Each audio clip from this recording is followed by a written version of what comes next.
This is an LLD production.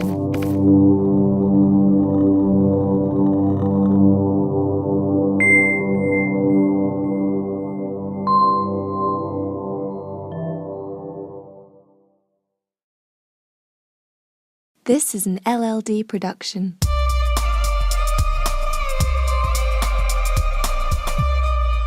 Welcome to this episode of Owlia's Opinions, the podcast in which we take a better look into the world we love, learn new things, and debate the toughest issues the world has in store. I am your host, Armon Owlia. I am a journalism student here at Drexel University in Philadelphia, and it is time to enter the new School of Thought. Well, ladies and gentlemen, thank you guys so much for tuning into this episode. Happy Star Wars Day to everyone who celebrates Star Wars Day, such as myself. May the 4th be with you, and I will be celebrating with you guys again in 21 days on what will be the 42nd anniversary of the first Star Wars film. Also, of course, it's Child Day, but that's another story for another time. I'm so happy that everyone is here listening to this on Star Wars Day. Apologies for getting this out late. It's just been a very hectic week. So, the main thing I wanted to just bring up on this announcement is that I've got a few side projects working, so if you don't hear from me often, honestly, that's just because I'm really getting a lot of stuff done, as well as the fact, and I'm very proud of saying this, we actually no longer have the Owlia's Opinions for Autism merchandise, and that will not be back up until April 2020. So for those who missed it, I am so sorry, but you're going to have to wait until April 1st, 2020 for those pieces of merch to go right back on sale. So until then, that's all the announcements I have. Let's get started. It's hard to remember a time in your life when McDonald's wasn't a part of it. The fast food chain is arguably not only one of the most prominent and recognizable brands on the planet, but also one of the biggest offenders of making money at the expense of your health. However, despite this blatancy, tens of millions of people continue to eat at McDonald's every year, and it's because of this frequency that not only America, but the world has gotten fatter and, quite frankly, a bit dumber. So when the documentarian Morgan Spurlock decided he was going to challenge the company's claim that you couldn't die eating their product by eating 3 meals at McDonald's a day, every day, for 30 days straight, who knew that the results would be so revealing? Well, they all came together in a Oscar-nominated documentary known as Super Size Me. Super Size Me is a true testament to the power and history of a documentary in the same spirit as Bowling for Columbine. The film successfully snaps an accurate and well-woven picture of not only America but the world at large at that particular moment in time, which was about February 2003. Through not only following Spurlock's diet as his health slowly declined, but also through how McDonald's and the fast food companies were controlling both the people and the legislation, it shows disturbingly how the food companies essentially brainwash people into eating their food regularly, leading to an eventual, but sadly, premature death. You don't believe me? Ask Bruce Hallett before his ever-dramatic gastric bypass surgery.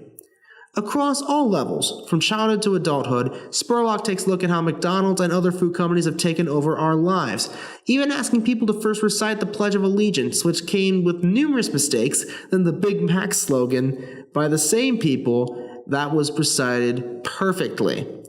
Strange to think that this is a country that supposedly values its patriotism over its corporations.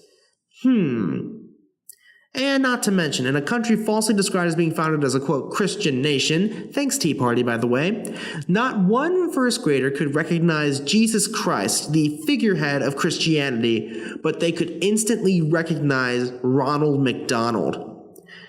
Tea Party, it's ridiculous to say that America was founded as a Christian nation because even the founding fathers didn't think so, so I'm going to offer a counterpoint. Maybe America in that sense was founded as a McDonald's nation. The kids seem to think so. Spurlock's McDiet, the main focus of the film itself, is something so disturbing and highly revealing to the point where I haven't eaten McDonald's at all in the past 5 years, and I don't plan to ever again. As if throwing up out of his car window after ordering a supersized double quarter pounder with cheese meal wasn't enough, there are the heart palpitations, the dramatic fattening of his liver, and the constant fears by his doctors that the 30 days of McDonald's would kill him. Just note, This documentary is not for those who have weak stomachs or dispositions, so watch at your own risk. This documentary even supposedly caused the death of McDonald's supersize option. However, McDonald's will never admit it, so we will never know. Overall, a fantastic film. One that you do not need to go through a drive-thru to enjoy, and something that you will probably last longer in your stomach and mind than a Big Mac. So what do you guys think? I want to know, have any of you seen the film? Do you agree with me? Do you disagree with me? Is there anything that I missed? Is there anything you want to bring up? Go to www.loveandDebate.com, click on the Love tab. You'll find the review there. Put any questions, thoughts, any counterpoints you might have in the comment section. I will be sure to read them all, and I will try to respond to you all. So we're going to take a very short break. We're going to be coming back after this song by The Living Strange, their latest single, New Pet, Nico Slater remix. That's available on iTunes and Spotify. I think it's a great song, by the way. It's something that you guys are really going to enjoy. So when we come back from that, I'm going to be talking about my experiences at a magazine and, well, how it's actually changed my opinions about the way that magazines are portrayed and can be read. We'll be back after this. Can't believe everything that I have seen. It all feels just like a dream. It all feels just like a dream.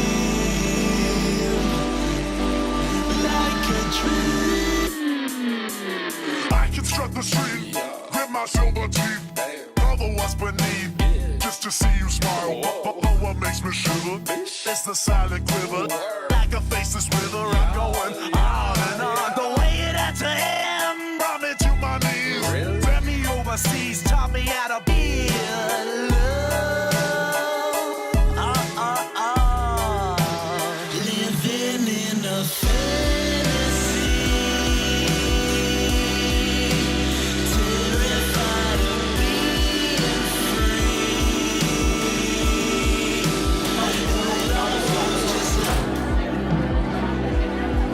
this band sucks.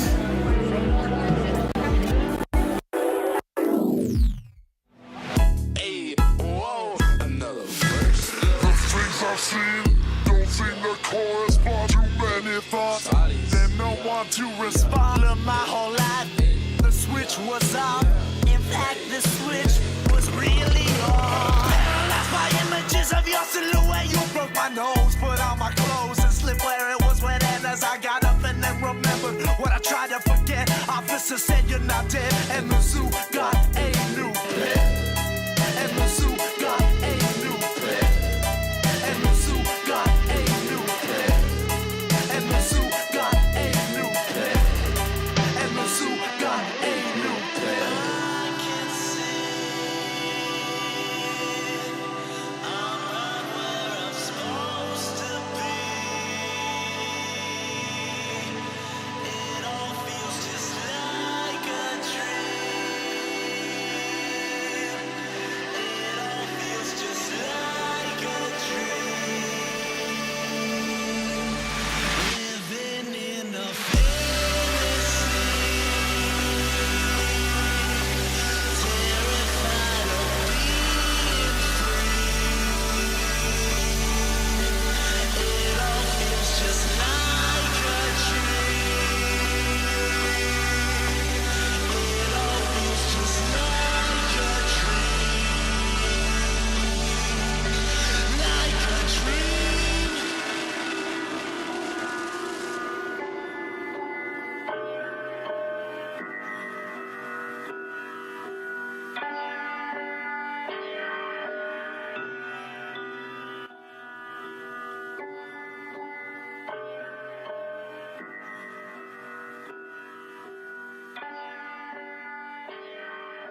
So that was New Pet, Nico Slater remix by The Living Strange. I thought this was actually something really cool to listen to. I mean, the last time we had them on, Baby Cement had just come out, and it was really, I think, a groundbreaking album, actually, not just for them, but for a general genre. But yeah, I mean, this is definitely much different, and it shows their versatility, shows their diversity, and I really do think that this could be a big thing for them. So yeah, great job, guys. Again, New Pet, Nico Slater remix by The Living Strange. This is their most recent single, now available on iTunes and Spotify. All links will be in the description. We often talk about the power of the newspaper and television in our everyday consumption of media. Within our own lives, we read news stories from the paper or learn more information from stations such as NBC, CNN, and CBS. However, one of the surprising mediums of the media that are not present in our lives, and quite frankly should be, is that of the magazine. See, the content of the magazine is not restricted to that of the housewife, trendsetter, or the sports fan. It's not even a piece of media that is highly selective. Magazines can be used for just as much good as the newspaper or television news, and sometimes even more so. A magazine can be a unifier, something to help guide people within a city and ensure that they not only live healthier lives, but are also more aware of the world around them. Quite frankly, I should understand this better than almost any consumer. Why? Because I'm currently working at a magazine. Well, not working per se, but interning at Philadelphia Magazine, where I work at Creative Services. Before working at Philly Mag, the only experiences I had with magazines were the types documented in films such as The Devil Wears Prada and documentaries such as the September issue. I never thought I would ever work at a magazine and came in with no expectations. However, after spending over a month there, I realized that I am not only in the thrill ride of my life, no lie, but it is one that made me realize that magazines are highly underrated. Under the tutelage of numerous professionals, chief among them Chrissy Kopaczewski, Kelsey Thomas, and Anne Tulane, the three of whom have a combined total of 25 years professionally in the industry, I am put through a regular test of not only my abilities as a writer and a fact checker, but also the social scenarios of the business environment every week for 3 days a week. It may be a challenge at times, but it is also highly rewarding by the end of the month to see all the hard work finally come together into one beautiful publication. Getting to know these people have been some of the happiest and priceless moments of my slowly growing career, and it's already introduced me to life lessons that cannot be found in any classroom. I'll give you an example. During one of my first social gatherings within the publication, I met Sandy Smith, Philadelphia Magazine's home and real estate editor and arguably one of the most influential people in Philadelphia journalism. After getting the chance to talk to him, I realized that not only is he a certifiable genius, but he also reinforced my belief in maintaining my passion for the medium through not only his words, but also his actions. To the Philadelphia audience, if you ever get a chance to read his material, you get a great sense of who he is, something I always try to keep in mind when writing, partially thanks to him. Thus far, over the past month, interning for the magazine has been quite the experience, one that has really given me a greater appreciation of the work that goes into every magazine you see, either on a store shelf, in an airport store, anywhere you can pick up a copy. Just do us a huge favor and keep subscribing and keep reading. We really do appreciate your efforts to keep up with us. So what do you guys think? Do you agree with me? Do you disagree with me? What do you guys think of magazines? Either way, please go to www.loveandDebate.com, click on the Alert tab, you'll find the article there. You can put any questions and thoughts in the comment section, and don't forget to subscribe in general to Philadelphia Magazine. Trust me, their work is absolutely amazing. So we're going to take one final break. When we come back after this song by Michaela Jane, Always I Hope, from her new album, The Flowers, available now on iTunes and Spotify, I'm going to close out the show with something I wanted to address 2 weeks ago. Major here in the United States and major all around the world, but we didn't really know too much about until a couple days ago.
never comes.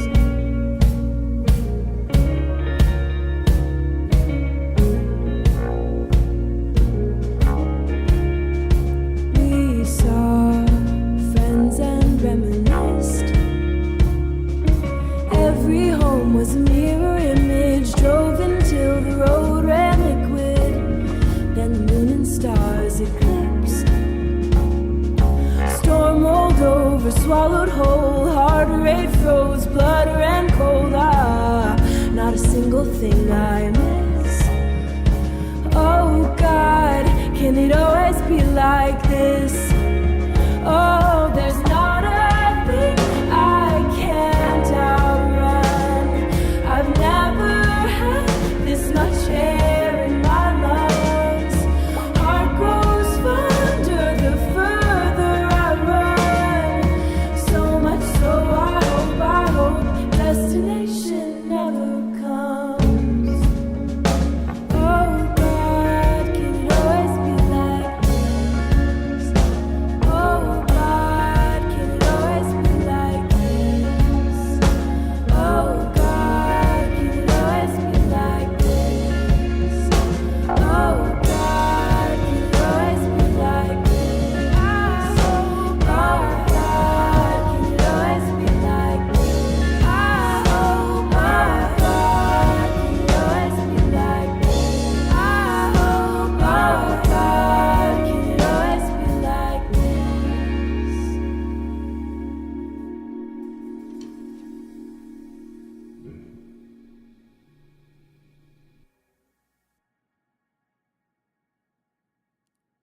And now, some final thoughts.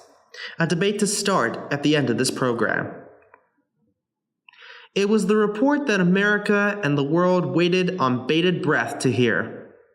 The report that would reveal, once and for all, whether or not Donald Trump and members of his 2016 presidential campaign colluded with the Russian government to secure a victory against the Democrats and Hillary Clinton. There had been arrests, indictments, dramas in the American political landscape that have been covered on this show previously, and no one was safe, including Donald Trump's then personal attorney Michael Cohen.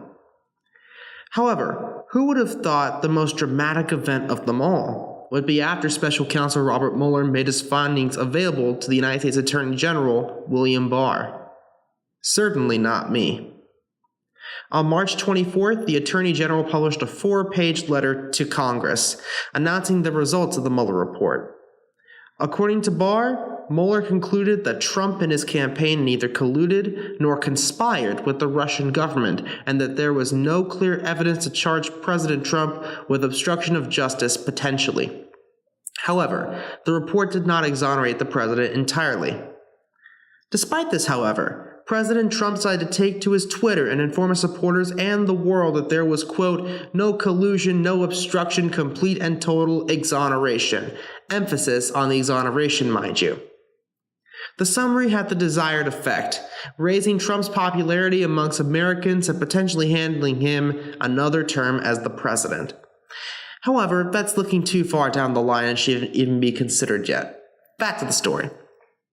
It became clear that something was fishy, because if there was no collusion or conspiracy, why had former National Security Advisor Michael Flynn, Trump's personal lawyer Michael Cohen, Roger Stone, and Paul Manafort all been arrested and charged with obstruction and conspiracy?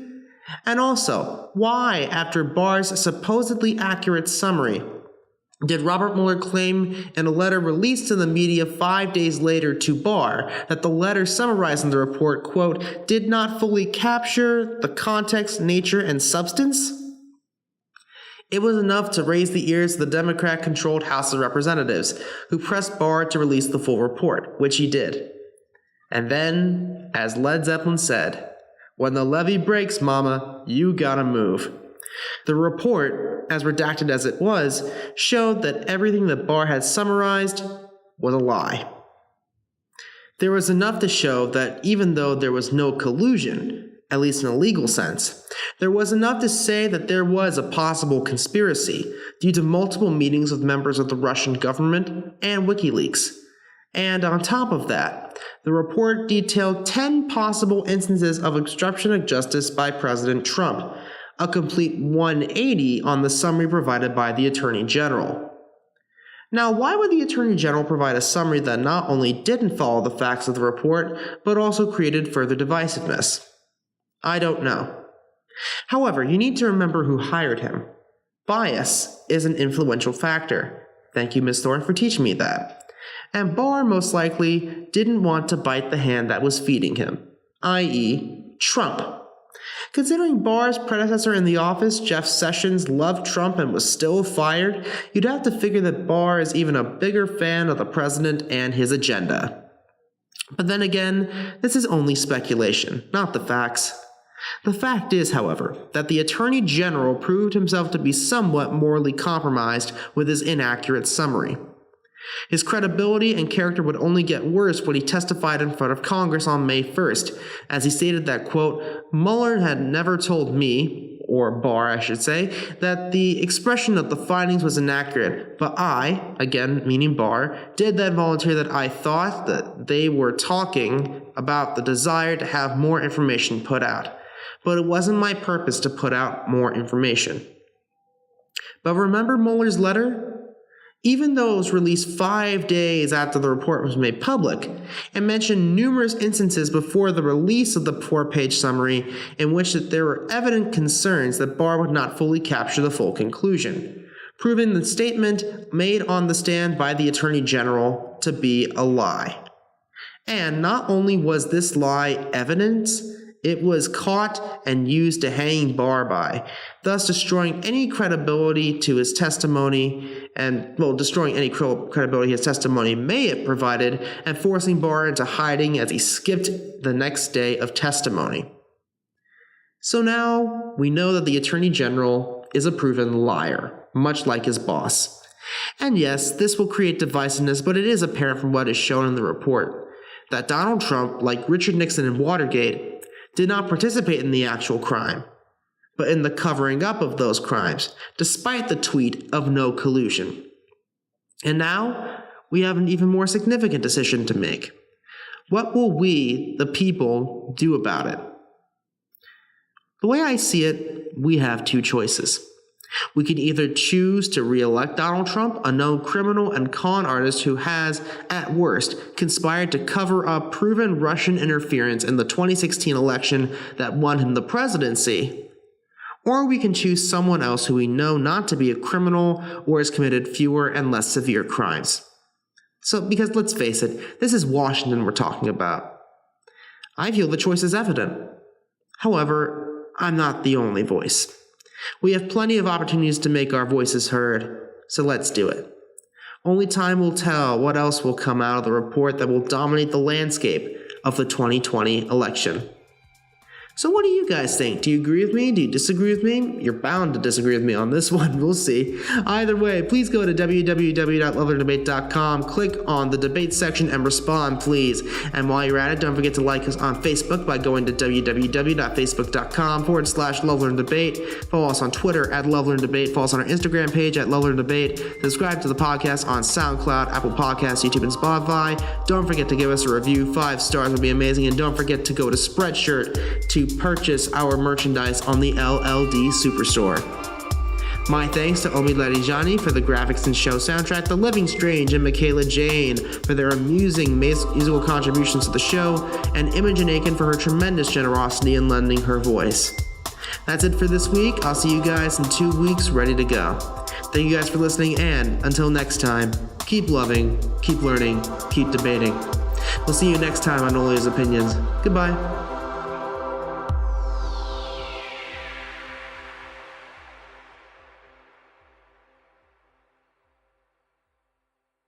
This has been an LLD production, recorded in Philadelphia, Pennsylvania.